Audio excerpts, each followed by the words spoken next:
Welcome to Wrong Time Watch. My name is Kevin, and today we're looking at the Baltic MR01, the long-awaited MR01. Unfortunately, I did not order this when it was first released. I ordered it for the second release, and that was a 9-month long waiting process. Ordered this watch in January of 2022, and it arrived in September, so exactly 9 months. At the same time as the gestation period for a human baby. So, was it worth the wait? I don't know. I do like the watch, but my collection has changed so much in 9 months. I really don't have room for this watch, but that's besides the point. Let's dive in and take a closer look at this. MSRP for this watch is €545. If you want the bracelet, the Beads of Rice bracelet, that's an additional €65. And that's another thing. The exchange rate has changed quite a bit since I ordered this watch. Now the US dollar is a little more valuable than the euro, so you can get it for less than what I paid for it 9 months ago. So this has a high dome Hasselite crystal, also known as plexiglass or acrylic. I believe the terms are used interchangeably. I don't know if there's any difference in the formulations of the crystal, but it's a very nice looking watch. It's on screen, it looks great. In real life, it looks a little bit small, but that can be expected for a 36mm watch. Quite honestly, I totally forgot about this watch until I received the email that it was going to be shipped, and then I remembered, oh yeah, I ordered this watch 9 months ago. Didn't even really remember any of the specs on it. It does have a micro rotor, which is awesome. I really like looking at mechanical movements, and with the rotor being small, it's not in the way of the rest of the movement, so it looks great. This is a Chinese made movement, the Hangzhou Cal 5000A, good for 42 hours power reserve. It is hand winding, but it is not hacking, so if you pull the crown all the way out, the second hand does not stop. So I pulled it all the way out. I'm in the time setting position right now. And you can see that second hand is still moving at the 7 o'clock subdial there. You can see here I can change the time, push the crown all the way back in, and then we can hand wind it. Let's zoom in and take a closer look at the dial here. It has a textured dial, and then supposedly the subdial has a guilloche, but I have not really been able to see that. Now maybe you guys can see that on your end of the screen there, but I have not been able to make that out with my eye here. But you can see the texture, the grainy texture on the dial. And then the applied indices. I really like the font of these indices. I like the look of the watch. I like the hands. There's no lume applied, but everything is high polished, so if you can get a glint of light on here, you should be able to tell time in low light conditions. So yeah, very cool watch. And since we're zoomed in, let's take a look at the movement again. So let me pull the crown out and see if I can wind it here. Turn it the other way.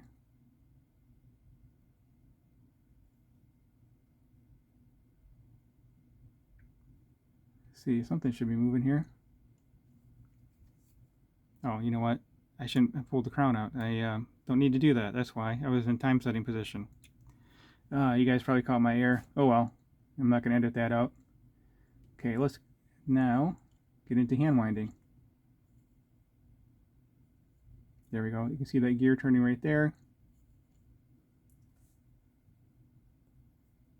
There we go. Now we're in focus. Let's try that again. There we go. See both those gears turning. And then this one here should be turning as well. So yeah, very neat. I really like this movement. Blued screws. You have the perlage under the micro rotor there. You have the Côte de Genève around here. The circular Côte de Genève. Normally it's in a like a stripe pattern or straight pattern. So yeah, very cool. Okay, let's zoom back out. And these are leather straps. These are navy, and they're a quick release. Let's see if I have something black to compare it to.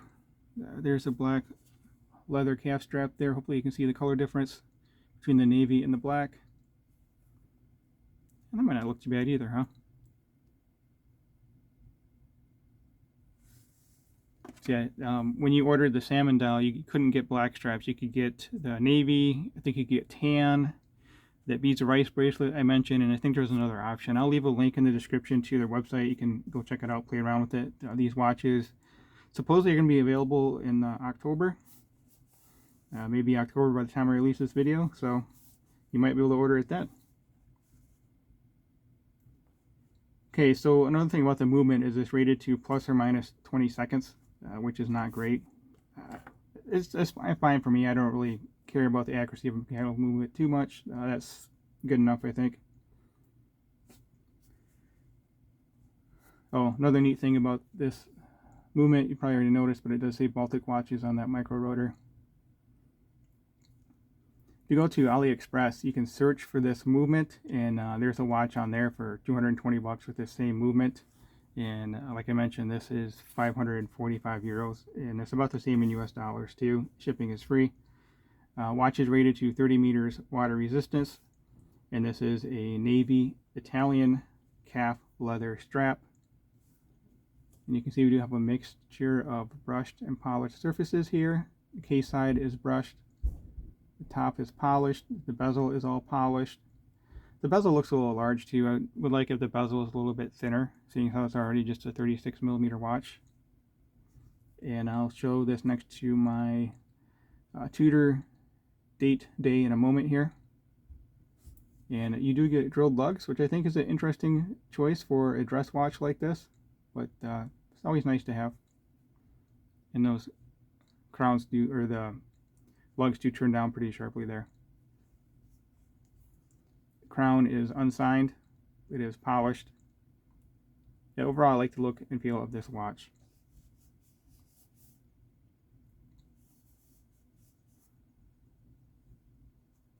Okay, let's talk about the dimensions here.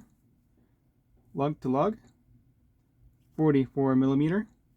Diameter, as I said, probably 3 or 4 times now, 36 millimeter diameter. Thickness is quite thin at 10.2 millimeter, but that could be expected with the micro rotor movement. 10.2 thickness, that is from the flat display case back to the top of that domed crystal. 20 millimeter lug width, and this strap does taper down to 16. And that is a 5.9 millimeter push-pull unsigned crown. So let me show it next to my SKX here real quick. There it is over here.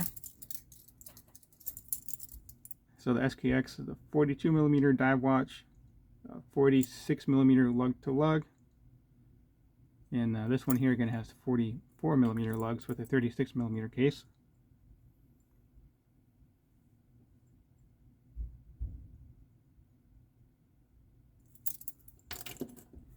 And then here it is next to my Tudor date day with an aftermarket strap. This is a 36 millimeter watch as well. It looks a little bigger though.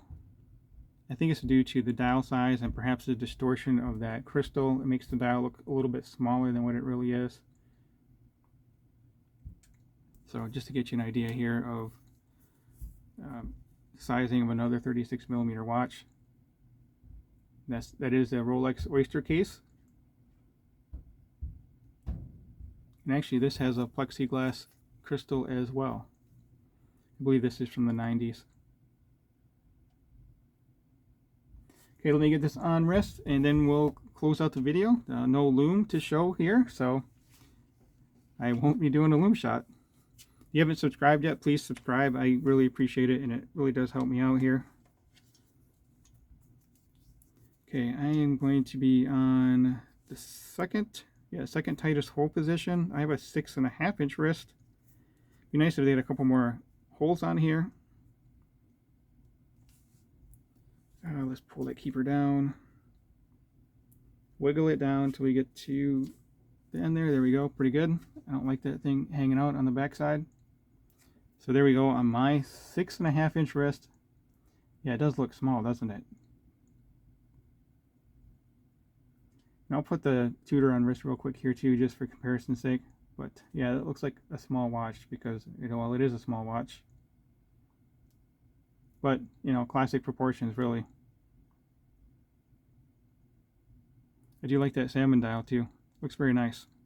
It looks more, I can't really say. I would say it looks more copper than pink, but maybe not. Let me know what color you guys think that looks like, other than salmon, of course. And by the way, that buckle is signed Baltic.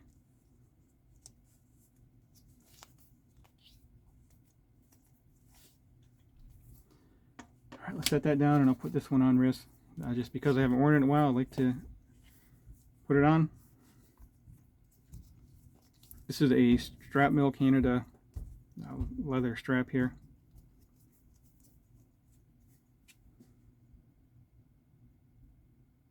Yeah, the lugs are a little longer on this one, so it doesn't look quite as small on my wrist. I really like this watch. Maybe one day I'll get a Datejust in the same size.